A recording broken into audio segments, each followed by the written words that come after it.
بسم اللہ الرحمن الرحیم۔ السلام علیکم معزز طلباء کرام، آپ سب کیسے ہیں؟ آج ہم نور الانوار کے سبق نمبر 151 کو پڑھیں گے، اور آج کے سبق کا عنوان ہے دوسرے دعویٰ پر دلیل کا مقدمہ۔ آج کے ہمارے سبق کی عبارت لأن القبح یثبت اقتداء سے شروع ہوتی ہے۔ آئیے سب سے پہلے عبارت پڑھ کے اس کا ترجمہ کرتے ہیں، اس کے بعد باقاعدہ سبق کی وضاحت کی طرف بڑھتے ہیں۔ مصنف علیہ رحمہ لکھتے ہیں لأن القبح يثبت اقتداء فلا يتحقق على وجه يبطل به المقتدي وهو النهي، اس لیے کہ قبح اقتداء ثابت ہوتا ہے، پس وہ ایسے طریقہ پر متحقق نہ ہوگا کہ اس سے مقتدی یعنی نہیں باطل ہو جائے۔ دلیل علی الدعوی الاخیرۃ وبیانہ یقتدی بسطا، یہ آخری دعوے پر دلیل ہے اور اس کا بیان تفصیل کا تقاضا کرتا ہے۔ وہو ان فی النہی عن الافعال الشرعیۃ اختلافا، اور وہ تفصیل یہ ہے کہ افعال شرعیہ سے نہی میں اختلاف ہے۔ فقال الشافعی انہ یقتدی القبح لعینہ وہو الکامل قیاسا علی الاول علی ما یأتی، چنانچہ امام شافعی علیہ رحمہ نے فرمایا کہ نہی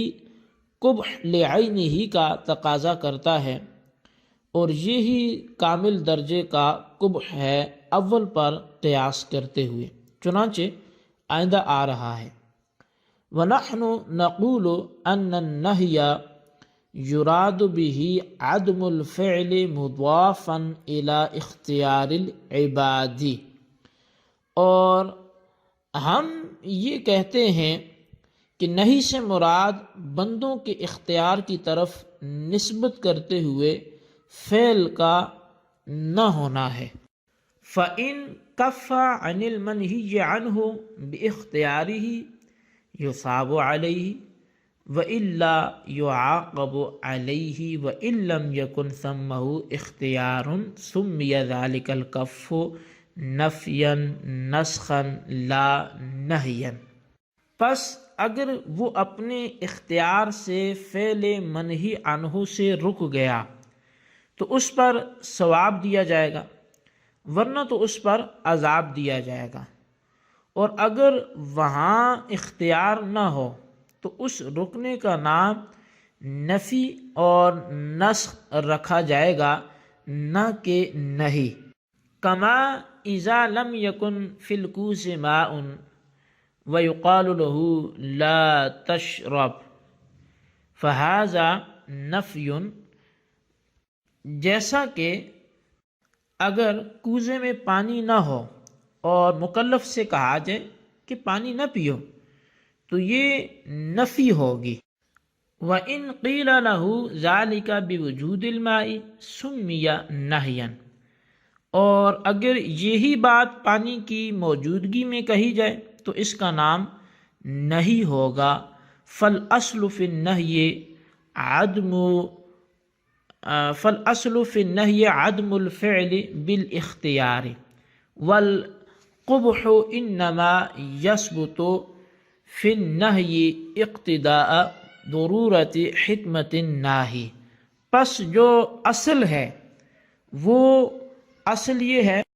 نہیں کے اندر اختیار سے فعل کا نہ ہونا، یہ اصل ہے، اور نہیں کے اندر قبح حکمت ناہی کی وجہ سے اقتداء ثابت ہوتا ہے، یہ اصل ہے۔ تو جی طلبہ کرام، یہ ہمارے آج کے سبق کی عبارت اور اس کا ترجمہ تھا۔ اب آئیے اس کی باقاعدہ تفصیل کی طرف بڑھتے ہیں۔ در حقیقت یہ بات آپ کے ذہن میں رہے کہ آج جو ہم سبق پڑھنے جا رہے ہیں وہ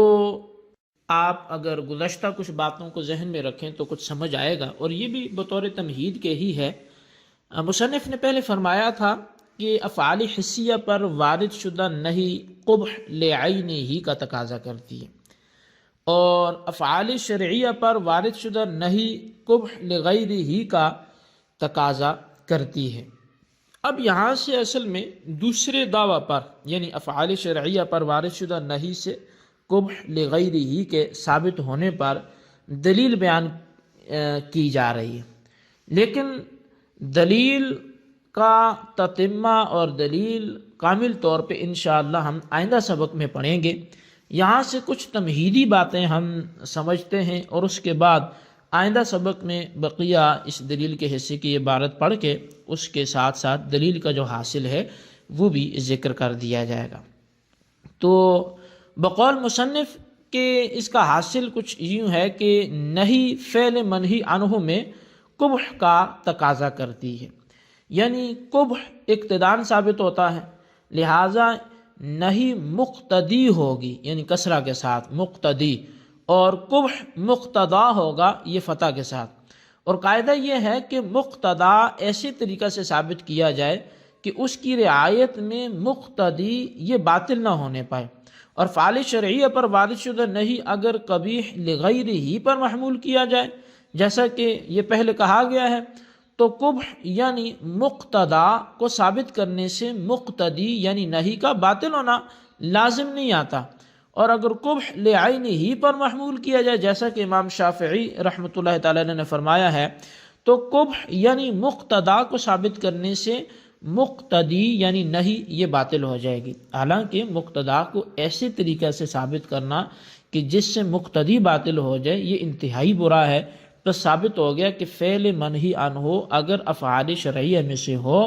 تو وہ قبیح لعین ہی نہیں ہوتا بلکہ قبیح لغیر ہی ہوتا ہے۔ اور شارح کے بیان کے مطابق اس کی تفصیل وہ یہ ہے کہ افعال شرعیہ پر جو نہیں وارد ہوتی ہے اس کے بارے میں اختلاف ہے، چنانچہ حضرت امام شافعی رحمۃ اللہ تعالی علیہ فرماتے ہیں کہ افعال شرعیہ پر وارد شدہ نہیں قبح لعین ہی کا تقاضا کرتی ہے، اور احناف کے نزدیک قبح لغیر ہی کا تقاضا کرتی ہے۔ امام شافعی کی اس سلسلے میں دو دلیلیں ہیں، ایک یہ ہے کہ نہیں قبح کا تقاضا کرتی ہے اور قبح کا کامل فرد قبح لعین ہی ہے، لہٰذا قبح کا کامل درجہ قبح لعین ہی مراد ہوگا۔ اور دوسری دلیل یہ ہے کہ افعال شرعیہ پر وارد شدہ نہیں کو افعال حسیہ پر وارد شدہ نہیں پر قیاس کیا جائے گا، اور افعال حسیہ پر وارد شدہ نہیں قبح لعین ہی پر محمول ہوتی ہے، لہٰذا افعال شرعیہ پر وارد شدہ نہیں بھی قبح لعین ہی پر محمول ہوگی۔ احناف کی دلیل سے پہلے نہی اور نفی کے درمیان فرق ذہن نشین فرما لیں، اور احناف کی دلیل کا جو حاصل ہے وہ بھی انشاءاللہ آئندہ کے سبق میں ہم اس کو سنیں گے۔ تو آج کے سبق میں امام شافعی کی جو دلیلیں ہم نے سنی اور اس کے ساتھ ساتھ ہم نے کچھ تمہیداً آئندہ دلیل کے حوالے سے وہ عرض کرتے ہیں۔ اچھا، نفی اور نہی کے درمیان جو فرق ہے وہ یہ ہے کہ نہی کی صورت میں فعل کا نہ ہونا بندے کے اختیار سے ہوتا ہے، چنانچہ فعل منہی عنہ ہو کہ جس کا ارتکاب بندے کے اختیار میں ہے، اگر وہ اس کے ارتکاب سے رک گیا تو ثواب کا مستحق ہوگا، اور اگر نہیں رکا بلکہ ارتکاب کر بیٹھا تو عقاب اور عذاب کا مستحق ہوگا۔ اور نفی اور نسخ کی صورت میں فعل کے نہ ہونے میں بندے کا کوئی اختیار نہیں ہوتا، چنانچہ منفی فعل سے رکنے پر بندہ ثواب کا مستحق نہیں ہوتا، کیونکہ فعل منفی سے رکنا اس فعل کے فی نفس ہی معدوم ہونے کی وجہ سے بندے کے اختیار کو اس میں کوئی دخل نہیں ہے، اور جس چیز میں بندے کے اختیار کو کوئی دخل نہ ہو اس کی وجہ سے بندے کو ثواب و عقاب کا مستحق نہیں بنایا جاتا، لہٰذا فعل منفی سے رکنے پر بندہ ثواب کا مستحق نہیں ہوگا۔ ان دونوں کا فرق اس مثال سے واضح ہوگا کہ اگر برتن میں پانی موجود ہو اور مخاطب سے کہا جائے کہ لا تشرب، پانی نہ پیو، تو یہ نہیں ہے، کیونکہ اس صورت میں مخاطب کا پانی نہ پینا اس کے اختیار سے ہے، اور اگر برتن میں پانی موجود ہی نہ ہو اور یہ کہا جائے کہ لا تشرب تو یہ نفی ہے، کیونکہ اس صورت میں نہ پینا بندے کے اختیار سے نہیں ہے بلکہ پانی معدوم ہونے کی وجہ سے۔ اسی طرح اگر نابینا آدمی سے کہا جائے کہ لا تبصر، کہ تو نہ دیکھ، تو یہ نفی ہوگا کیونکہ وہ دیکھ ہی نہیں سکتا، اور اگر بینا آدمی سے کہا جائے کہ لا تبصر تو یہ نہیں ہوگا کیونکہ یہ اس کے اختیار سے وہ چاہے تو دیکھ بھی سکتا ہے۔ دوسری بات یہ کہ نہی کی وجہ سے قبح اقتدان ثابت ہوتا ہے، کیونکہ ناہی حکیم ہے اور حکیم قبیح اور بری چیزوں سے منع کرتا ہے، اچھی چیزوں سے منع نہیں کرتا۔ تیسری بات یہ ذہن نشین کر لیجئے کہ مقتدا کو اس طرح ثابت کیا جائے کہ اس سے مقتدی باطل نہ ہونے پائے۔ اب یہ کچھ باتیں بطور تمہید عرض کی گئی، جس کے بعد آئندہ کے سبق میں ہم احناف کی طرف سے جو امام شافعی کی دلیلوں کا جواب اور امام شافعی